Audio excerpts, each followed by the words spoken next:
Once again Ash Aroda is with you.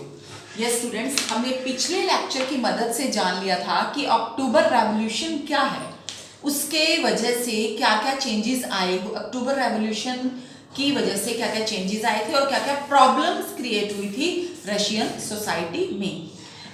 अब आप ये देखिए, जो बोल्शेविक ग्रुप थे उन्हें जब ये लगा था कि जो प्रोविजनल गवर्नमेंट बनी थी मे बी वो अपनी डिक्टेटरशिप जो बनाना चाहती थी रशिया में, बट बोल्शेविक्स ने अब प्रोविजनल गवर्नमेंट ने भी क्या किया, बोल्शेविक लीडर्स को अरेस्ट करा और उन्हें एक तरह से डर की सिचुएशन बन गई। लेकिन बोल्शेविक्स ने अपनी सिचुएशन को कंट्रोल में करते हुए एक अपनी जो है वो रशियन कम्युनिस्ट पार्टी जो है वो बना ली, जो उन्होंने सोचा था। तो उसके बाद आज हम बात करते हैं सिविल वॉर की। तो आप लोगों को मैं ये बता दूं, जो रशियन कंट्री थी ना, रशियन कंट्री को socialist revolutionaries means greens, socialist revolutionaries and whites, यहाँ पे ग्रीन्स जो है socialist revolutionaries and whites the प्रोजाइस्ट, ये दोनों जो है कंट्रोल करते थे।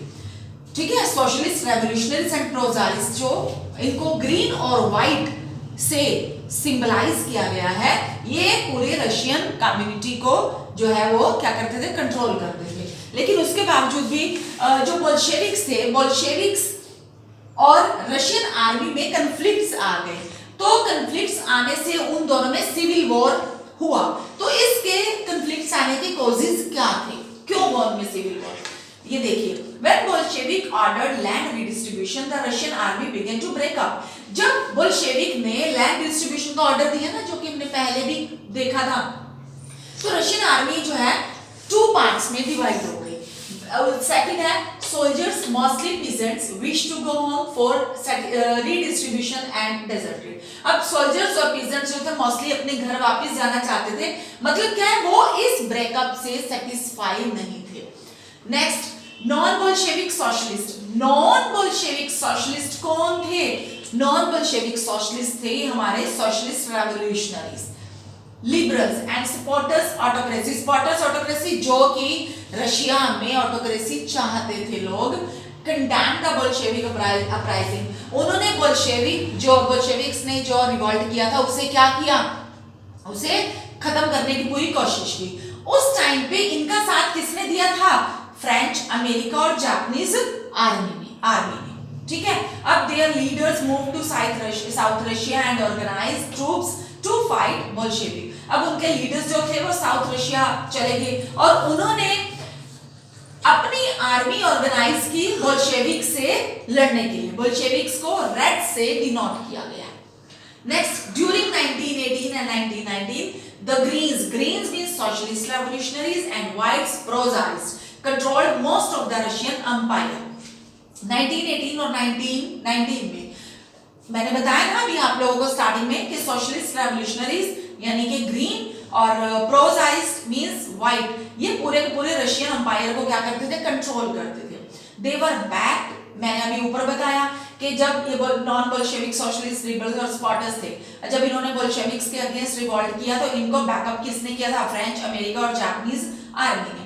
अब all these troops and Bolsheviks fought a civil war. अब इनके बीच में एक सिविल वॉर छिड़ गया और जिसकी वजह से रशिया में लूटिंग की, बैंडिट्री एंड फैमिन की सिचुएशन जो है ये कॉमन हो गई थी। तो ये थे कॉजेस बोल्शेविक और रशियन आर्मी में सिविल वॉर के। अब आप ये देखिए, अब उसके बाद जो हमारे व्हाइट थे, व्हाइट इनके प्रोजाइस्ट थे, इन्होंने अब एक तरह से यहाँ पे बोल्शेविक्स का जो था कंट्रोल रशिया में डाउन हो गया था। मींस लोग उन्हें ज्यादा पसंद नहीं करने लगे थे जब इनमें सिविल वॉर हो गया था। तो जो हमारे व्हाइट्स थे उन्होंने काफी हार्श स्टेप्स उठाए थे, मतलब कि लैंड को सीज करने से। अब इन्होंने तो लैंड रीडिस्ट्रीब्यूट की थी, लेकिन व्हाइट्स ने लैंड सीज करने के फिर से स्टेप उठाए, जिसकी वजह से नॉन बोल्शेविक्स ग्रुप जो थे और ये जो प्रोजारिस्ट थे ये अनपॉपुलर हो गए किसके बीच में? लोगों के बीच में। और जनवरी 1920 में बोल्शेविक्स ने एक बार फिर से रशियन एम्पायर पे कंट्रोल अपना जमा लिया। लेकिन अब रशियन एम्पायर पे उन्होंने कंट्रोल तो जमा लिया था, लेकिन उसके बावजूद भी लोगों में इतनी पॉपुलैरिटी उनकी हो नहीं पा रही थी, क्योंकि जो बोल्शेविक कॉलोनिस्ट थी ना, उन्होंने लोकल नेशनलिस्ट को में लोकल नेशनलिस्ट में सोशलिज्म को लाने के लिए मैस्कर आप समझते हो, मैस्कर यानी कि एक तरह से लोगों को मारना, ठीक है, ये सिचुएशन क्रिएट कर दी थी। तो उनकी इस स्टेप से, इस सिचुएशन से हर कोई कंफ्यूज था कि बोल्शेविक आफ्टर ऑल क्या करना चाहते हैं। समझ में आ गई ना बात, सोशलिज्म तो लाना चाहते थे लेकिन एक मैस्कर व्यू से, तो हर कोई कंफ्यूज था कि आफ्टर ऑल बोल्शेविक करना क्या चाहते हैं। तो उसके बाद बात आ जाती है making a socialist society. After all जो बोल्शेविक्स थे वो एक सोशलिस्ट सोसाइटी लाना चाहते थे रशिया में, बेशक उनका एक स्टेप रॉन्ग था, लेकिन वो सोशलिस्ट सोसाइटी इस्टेब्लिश करना चाहते थे। तो अब इसके बाद आपका जो अगला क्वेश्चन बनता है, explain the causes of centralised planning in Russia. अब सोशलिस्ट सोसाइटी को ऐसे तो लाया नहीं ना जा सकता, तो इसके लिए एक सेंट्रलाइज्ड प्लानिंग की जरूरत थी। तो सेंट्रलाइज्ड प्लानिंग रशिया में हुई तो हुई क्यों? अब की तो बोल्शेविक्स ने थी ना। अब आप ये देखिए, a process of centralised planning was introduce किया गया। किसने इंट्रोड्यूस किया था? बोल्शेविक्स ने।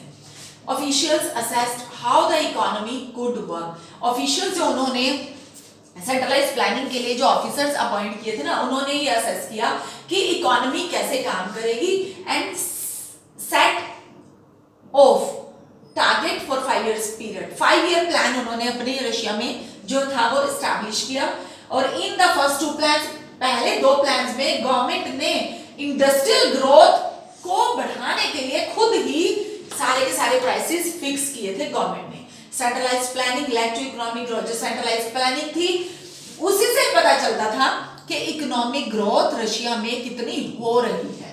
Next, industrial production increased and new factory cities came into being. अब जब 5 ईयर प्लान्स वहां पे हुए तो इंडस्ट्रियल मतलब 5 ईयर पीरियड स्टार्ट हुआ था उनका, तो इंडस्ट्रियल प्रोडक्शन जो है वो इंक्रीज हुआ और नई फैक्ट्री सिटीज यानी कि सिटीज में नई फैक्ट्रीज जो है वो आने लगी। Rapid construction led to poor working condition. अब रैपिड कंस्ट्रक्शन तो होने लगा लेकिन इससे working to poor working condition and workers life hard lives.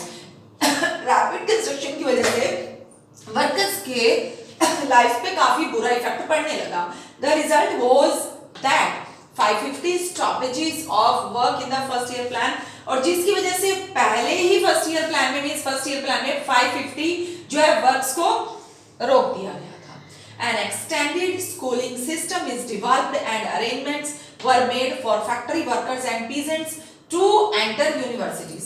अब स्कूलिंग सिस्टम को डेवलप किया गया और उसके साथ क्या क्या factory arrangements were made for factory workers के लिए काफी सारे अरेंजमेंट्स किए गए जिससे कि उनके जो एक तरह से कह लो कि उन्हें रहने की फैसिलिटी देना ये सब, और पीजेंट्स को भी फैक्ट्री वर्कर्स को दोनों को ये फैसिलिटी प्रोवाइड की गई। क्रेचेस भी एस्टैब्लिश किए गए, किसके लिए? वुमेन वर्कर्स के बच्चों के लिए, और cheap public health care was provided. The effect of all this was uneven, though since government resources were limited। अब उस टाइम पे वो इतनी फेमस तो नहीं थे ना बोल्शेविक्स, तो उन्होंने जो भी public health care facilities provide की थी वो इतनी अच्छी नहीं थी।